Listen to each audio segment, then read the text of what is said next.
प्रिया ने अपने बाएं हाथ से शारदा का गला पकड़ा हुआ था और अपने दाहिने हाथ से उन तीनों को जाल में जकड़ा हुआ था।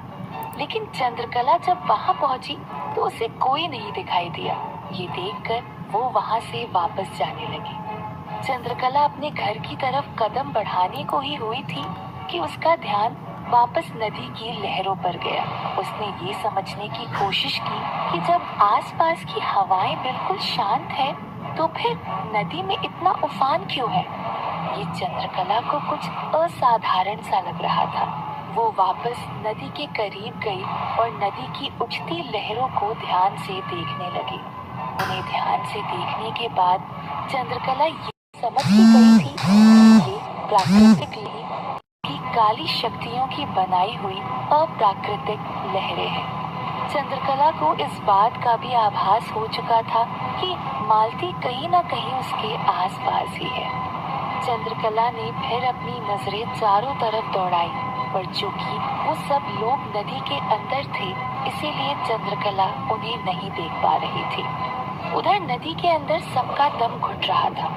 मालती ने अब शारदा को मारने का निश्चय कर लिया था और देखते ही देखते जिस हाथ से उसने शारदा का गला पकड़ा हुआ था, उस हाथ के नाखून पड़ने लगे। वो नाखून अब शारदा के गले में चुभने लगे थे, जिसकी वजह से उसके गले से खून निकलने लगा था। शारदा काफी देर से सांस तो नहीं ले पा रही थी और अब तो उसके गले से खून भी बहने लगा था। शारदा के चेहरे से साफ लग रहा था कि वो अब अपनी आखिरी सांसें ले रही थी। ये सब देखकर बाकी लड़कियों की आंखें फटी की फटी रह गई थी। बाहर अब चंद्रकला की भी बेचैनी बढ़ती जा रही थी। उसे समझ नहीं आ रहा था कि वो क्या करे। धीरे धीरे शारदा के शरीर से निकला हुआ खून नदी के ऊपरी हिस्से तक पहुंच चुका था और नदी के उस हिस्से के पानी में हल्का लाल दिखाई देने लगा था। तभी चंद्रकला की नजर उस हल्के लाल रंग के पानी पर पड़ी। ये देखते ही चंद्रकला समझ गई कि हो ना हो मालती नदी के अंदर ही है। उसने आव देखा ना ताव सीधे नदी के अंदर छलांग लगा दी। पानी के अंदर पहुंचते ही चंद्रकला की नजर लड़कियों के एक झुंड पर पड़ी, जिसमें प्रिया ने बाकी चारों को दबोचा हुआ था। चंद्रकला ये देखते ही समझ गई कि प्रिया के अंदर मालती ने प्रवेश किया हुआ है। हालांकि नदी का बहाव विपरीत दिशा में भी था और बहुत तेज भी, पर फिर भी चंद्रकला की रफ्तार को वो धीमा नहीं कर पा रहा था। चंद्रकला बहुत तेजी से उनकी तरफ बढ़ रही थी। प्रिया शारदा के गले को मसलने में इतनी ज्यादा व्यस्त थी कि उसको अंदेशा ही नहीं हुआ कि पीछे से चंद्रकला उसकी तरफ बढ़ रही है।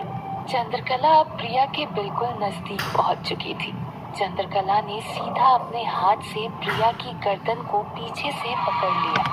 जैसे ही चंद्रकला ने प्रिया की गर्दन को पकड़ा, प्रिया के अंदर की मालती फड़फड़ाने लगी। ऐसी पकड़ देखकर मालती समझ गई कि उसे किसी और ने नहीं बल्कि चंद्रकला ने ही पकड़ा है और इसकी वजह से मालती की पकड़ अब शारदा पर और बाकी लड़कियों पर ढीली पड़ गई थी। प्रिया का शरीर भी धीरे धीरे अब सामान्य होने लगा था। उसकी बड़ी बड़ी आंखें, बड़े बड़े नाखून धीरे धीरे छोटे होने लगे थे। शारदा के गले पर जब प्रिया की पकड़ ढीली हुई और उसके नाखूनों का दर्द कुछ कम हुआ तो आखिरकार शारदा ने भी एक राहत की सांस ली।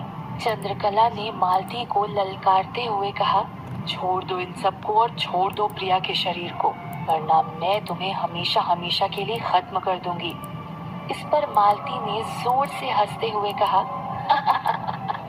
नहीं कर पाओगी तुम ऐसा। मुझे खत्म करने के लिए तुम्हें प्रिया को भी खत्म करना होगा। चंद्रकला भी ये बात जानती थी कि वो मालती का गला पकड़कर उसे हमेशा हमेशा के लिए भस्म या कैद तो कर सकती है, लेकिन इसमें प्रिया की जान जाने का भी खतरा था और चंद्रकला ऐसा नहीं कर सकती थी। फिर भी चंद्रकला ने मालती को डराते हुए कहा, लेकिन ये बात तुम भी जानती हो, अगर समूचे गांव को बचाने के लिए मुझे किसी एक की बलि देनी पड़ी तो भी मैं पीछे नहीं हटूंगी। इतना कहकर चंद्रकला ने प्रिया का गला थोड़ा और जोर से दबाया, जिससे मालती भी अब डर गई थी। की पकड़ अब मालती के लिए असहनीय हो रही थी। उसके हाथों में अब ताकत नहीं बची थी, लिहाजा उसके हाथों से शारदा का गला भी छूट गया और जाल भी। प्रिया ने शारदा का गला छोड़ तो दिया था, पर इतना कुछ हो जाने के बाद शारदा के शरीर में अब जान नहीं बची थी कि वो खुद को संभाल सके। तो प्रिया के छोड़ते ही शारदा नदी के नीचे की तरफ जाने लगी। ये देख बाकी सहेलियों ने खुद को जल्दी से आजाद किया और तैरकर शारदा की तरफ बढ़ने लगी। तीनों ने शारदा को पकड़ा और नदी के ऊपर ले आए। जैसे ही सब लोग पानी से बाहर आए, सबकी जान में जान आई। उधर नीचे चंद्रकला की पकड़ की वजह से मालती की शक्तियां कम होने लगी थी, जिसकी वजह से पानी में उठता उफान और लहरें भी शांत होने लगी थी। तीनों सहेलियां शारदा को पकड़कर नदी के किनारे की तरफ बढ़ने लगी। सबको छोड़ देने के बाद चंद्रकला ने प्रिया को अपनी तरफ घुमाया और उसका गला सामने से पकड़ लिया। अब मालती का दम घुटने लगा था, पर चंद्रकला ने देखा कि मालती के साथ साथ प्रिया का भी दम घुट रहा था। अब चंद्रकला को ये डर सताने लगा था कि कहीं मालती को खत्म करते करते वो प्रिया की जान ना ले बैठे। अगर इन सब में वो मालती को भी नहीं खत्म कर पाई और प्रिया की जान चली गई, तो वो अपने आप को कभी माफ नहीं कर पाएगी। उसने मालती को फिर से ललकारते हुए कहा, प्रिया का शरीर छोड़ दो मालती, अभी भी समय है तुम्हारे पास। मालती के लिए भी अब दर्द बर्दाश्त के बाहर हो रहा था। प्रिया के शरीर को छोड़ने के अलावा उसके पास दूसरा कोई उपाय नहीं बचा था। आखिरकार वो प्रिया के शरीर से अलग हो गई। पर जैसे ही मालती ने प्रिया का शरीर छोड़ा, प्रिया बेहोश हो गई और पानी में डूबने लगी। चंद्रकला ने प्रिया को पकड़ा और ऊपर किनारे की तरफ बढ़ने लगी। चंद्रकला को अब जल्दी से जल्दी शारदा के पास जाना था, क्योंकि वो जानती थी कि मालती का असली शिकार प्रिया नहीं बल्कि शारदा है। चंद्रकला प्रिया को पकड़कर नदी के किनारे की तरफ तेजी से बढ़ने लगी। जैसे ही वो पानी के बाहर आई, उसने मालती को शारदा की तरफ बढ़ते देखा, पर अब मालती के अंदर भी उतनी ऊर्जा नहीं बची थी। चंद्रकला अब दुगनी रफ्तार से नदी के किनारे की तरफ बढ़ रही थी। किनारे पर शारदा बेहोश पड़ी हुई थी और बाकी सहेलियों ने उसे जमीन पर लेटाया हुआ था। मालती और चंद्रकला दोनों शारदा की तरफ बढ़ रही थी, लेकिन इस बार जीत चंद्रकला की हुई। चंद्रकला के वहां पहुंचते ही बाकी लड़कियों में से एक ने प्रिया को संभाला और चंद्रकला दौड़कर शारदा के पास गई। उसने शारदा के पास पहुंचते ही सबसे पहले उसका हाथ पकड़ लिया, ताकि मालती शारदा पर हमला ना कर सके। ये देखकर मालती को बहुत गुस्सा आया और वो वहां से उड़कर थोड़ी दूर चली गई। शारदा को अब धीरे धीरे होश आने लगा था। चंद्रकला ने शारदा को सहारा देकर उठाया। चंद्रकला और एक लड़की ने शारदा को पकड़ा और दो लड़कियों ने प्रिया को संभाला। सब लोग धीरे धीरे अब वहां से शारदा के घर जाने लगे। अपने शिकार को ऐसे जाता देख मालती ने जोर से चिल्लाते हुए चंद्रकला से कहा, कब तक इन्हें मुझसे बचाओगी चंद्रकला, कब तक? चंद्रकला ने मालती की इस बात का कोई जवाब नहीं दिया और आगे बढ़ने लगी। चंद्रकला को इस वक्त इस बात का सबसे ज्यादा अफसोस हो रहा था कि टीले वाले बाबा का दिया हुआ रुद्राक्ष वो शारदा के पिता मोहन जी को दे आई थी। इसीलिए इस वक्त उसके पास टीले वाले बाबा का रुद्राक्ष नहीं था। चंद्रकला का इस वक्त बस एक ही काम था कि वो जल्द से जल्द शारदा के घर पहुंच जाए और टीले वाले बाबा का दिया हुआ रुद्राक्ष शारदा के गले में पहना दे। तभी उसकी नजर सामने से आते हुए मोहन जी पर पड़ी। ये देखकर चंद्रकला की जान में जान आई। उसे लगा कि शायद मोहन जी वो रुद्राक्ष अपने साथ लेकर आए होंगे, और अगर एक बार वो रुद्राक्ष शारदा के गले में चला गया तो फिर मालती उसका कुछ नहीं बिगाड़ पाएगी। अपने पिता को आता देख शारदा ने भी राहत की सांस ली। लेकिन जैसे ही मोहन जी ने अपनी बेटी की ये हालत देखी और देखा कि उसके साथ में चंद्रकला भी है, वो गुस्से से आग बबूला हो गए। वो दौड़कर शारदा के नजदीक आए और चंद्रकला के ऊपर चिल्लाते हुए कहा, चंद्रकला, तुम यहाँ क्या कर रही हो? मैंने तुम्हें अपनी बेटी से दूर रहने के लिए कहा था ना। इससे पहले कि चंद्रकला कुछ जवाब दे पाती, शारदा की सहेलियों में से किसी एक ने चंद्रकला का बचाव करते हुए कहा, चाचा, आप चंद्रकला दीदी को कुछ मत कहिए। शारदा के ऊपर किसी काले साये ने हमला किया था।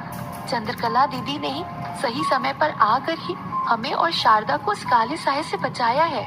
पर मोहन जी ने इस बात का जवाब गुस्से में देते हुए कहा, अरे पर वो काला साया आया भी तो इस चंद्रकला की वजह से ही है। चंद्रकला की परछाई जिस पर भी पड़ती है, वो काला साया उसकी जान लेने पर तुल जाता है। चंद्रकला के ऊपर अब इन सब बातों का कोई फर्क नहीं पड़ रहा था। उसने मोहन जी से कहा, चाचा, ये सब छोड़िए और मुझे वो टीले वाले बाबा का रुद्राक्ष दीजिए। इस वक्त वो रुद्राक्ष ही है जो शारदा की रक्षा करेगा। मोहन जी ने कुछ सोचा और चंद्रकला से कहा, वो रुद्राक्ष घर पर ही है। मैं घर जाकर शारदा को पहना दूंगा। तुम शारदा को मेरे हवाले करो और भगवान के लिए हमें हमारे हाल पर छोड़ दो। ये बात सुनकर चंद्रकला चौंक गई, पर उसने मोहन जी की इस बात को सिरे से खारिज करते हुए कहा, नहीं चाचा, मैं जब तक शारदा के गले में रुद्राक्ष नहीं पहना देती, तब तक मैं शारदा का हाथ नहीं छोड़ने वाली। ये सुनकर मोहन जी और ज्यादा गुस्से से भर गए। उन्होंने चंद्रकला पर फिर चिल्लाते हुए कहा, देखो चंद्रकला, तुम एक औरत हो, इसीलिए इतने प्यार से बात कर रहा हूँ। तुम्हारे लिए ही ठीक होगा कि मुझे और मेरी बेटी को अपने घर जाने दो। पर चंद्रकला ने मोहन जी की एक ना सुनी और मोहन जी से कहा, नहीं चाचा, आप चाहे मुझसे प्यार से बात करें या जोर जबरदस्ती से, पर जब तक वो रुद्राक्ष मैं शारदा के गले में नहीं पहना देती, तब तक इसे छोड़कर मैं कहीं नहीं जाऊंगी। इतना सुनते ही मोहन जी गुस्से में चंद्रकला की तरफ बढ़े, चंद्रकला को झटके से अलग कर दिया और शारदा का एक हाथ अपने कंधे पर रख लिया और अपने घर की तरफ बढ़ने लगे। ये देखकर चंद्रकला एकदम चौंक गई, लेकिन ये सब देखकर दूर हवा में उड़ रही मालती के चेहरे पर खुशी छलक आई और जोर जोर से हंसने लगी। अब शारदा को मुझसे कैसे बचाओगी चंद्रकला? चंद्रकला के कानों में जैसे ही मालती की ये बात पड़ी, उसने मालती की तरफ देखा तो वो जोर जोर से हंस रही थी। चंद्रकला वापस मोहन जी की तरफ दौड़ कर गई और शारदा का हाथ पकड़ते हुए कहा, चाचा, चाचा, मेरी बात समझने की कोशिश कीजिए। वो काला साया अभी भी यही है। वो शारदा पर कभी भी हमला कर सकता है। मैं बस आपसे ये चाहती हूँ कि मुझे शारदा को सुरक्षित आपके घर तक पहुँचाने दीजिए और वो रुद्राक्ष शारदा के गले में पहनाने दीजिए। उसके बाद मैं कभी आपको दिखाई भी नहीं दूंगी। पर मोहन जी चंद्रकला की कोई बात नहीं सुनना चाहते थे और उन्होंने चंद्रकला को जोर से धक्का दिया, जिससे चंद्रकला दूर जमीन पर जाकर गिरी। और मोहन जी ने चंद्रकला से कहा, हमें तुम्हारी मदद की कोई जरूरत नहीं है। अब अगर हमारा पीछा किया तो मुझसे बुरा कोई नहीं होगा। चलो बेटी। इतना कहकर मोहन जी शारदा को लेकर आगे बढ़ने लगे। मोहन जी अभी तक शारदा को लेकर 4-5 कदम ही आगे बढ़े थे और चंद्रकला जमीन से उठने को ही हुई थी कि तभी मालती का काला साया तेजी से उड़ता हुआ आया और शारदा का गला पकड़कर उसे अपने साथ उड़ा ले गया।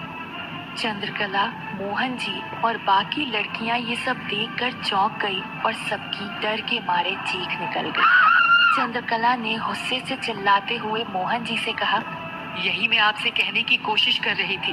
अगर शारदा ने मेरा हाथ पकड़ा होता तो ये काला साया शारदा का कुछ नहीं बिगाड़ पाता, लेकिन मेरी एक नहीं सुनी आपने। अब आपकी गलती का अंजाम आपकी बेटी भुगतेगी।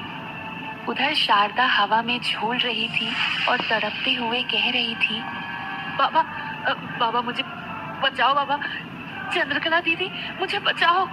अपनी बेटी को ऐसे हवा में झूलते हुए देख मोहन जी के होश उड़ गए थे। उन्हें भी अपनी गलती का एहसास हो चुका था, पर उनके हलक से अब आवाज तक नहीं निकल रही थी। शारदा ने फिर से रोते रोते चंद्रकला से गुहार लगाई, चंद्रकला दीदी बचाओ मुझे, चंद्रकला दीदी। पर मालती अब और इंतजार नहीं करना चाहती थी। उसने शारदा का गला जोर से दबाना शुरू किया, जिसकी वजह से उसके नुकीले नाखून पूरे गले में धंस चुके थे। और शारदा के गले में से खून की धार बहने लगी। ये सब होता देख मोहन जी भी बहुत ज्यादा डर गए और उसने रोते हुए चंद्रकला से कहा, मेरी गलतियों के लिए मुझे माफ कर दो चंद्रकला, किसी भी तरह मेरी बेटी को बचा लो, मैं तुम्हारे सामने हाथ जोड़ता हूँ। पर चंद्रकला को अब समझ नहीं आ रहा था वो आखिर करे तो करे क्या। चंद्रकला अपनी नजरों को चारों तरफ दौड़ाने लगी। तभी उसकी नजर सूखी लकड़ियों के एक गड्ढे पर पड़ी। चंद्रकला दौड़ते हुए गई, उनमें से एक लकड़ी उठाई और उस पर कुछ मंत्र फूंकने लगी। देखते ही देखते उस लकड़ी के आगे के हिस्से में आग जलने लगी। ये सब होता देख मालती भी चौंक गई। उसने जल्दी से अपना दूसरा हाथ सुनीता के पेट की तरफ बढ़ाया, पर इसके पहले ही चंद्रकला ने वो जलती हुई लकड़ी मालती की तरफ फेंक दी थी। मालती अपनी तरफ आती उस लकड़ी को देखकर डर गई। अपनी जान बचाने के लिए उसने शारदा को छोड़ दिया और खुद वहां से दूर हट गई। शारदा हवा में लहराते लहराते नीचे जमीन पर आकर गिरी। जैसे ही शारदा जमीन पर गिरी, चंद्रकला और सब लोग शारदा की तरफ दौड़े। तभी चंद्रकला की नजर मालती पर पड़ी, जो दुगनी रफ्तार से शारदा की तरफ उड़ती हुई आ रही थी। वो अपना हाथ सामने की तरफ बढ़ा रही थी और उसका निशाना सीधा शारदा का पेट था। क्या मालती चंद्रकला से पहले पहुंचकर शारदा को अपना शिकार बना लेगी, या चंद्रकला शारदा को बचाकर गांव में अपनी खोई हुई इज्जत वापस पा लेगी?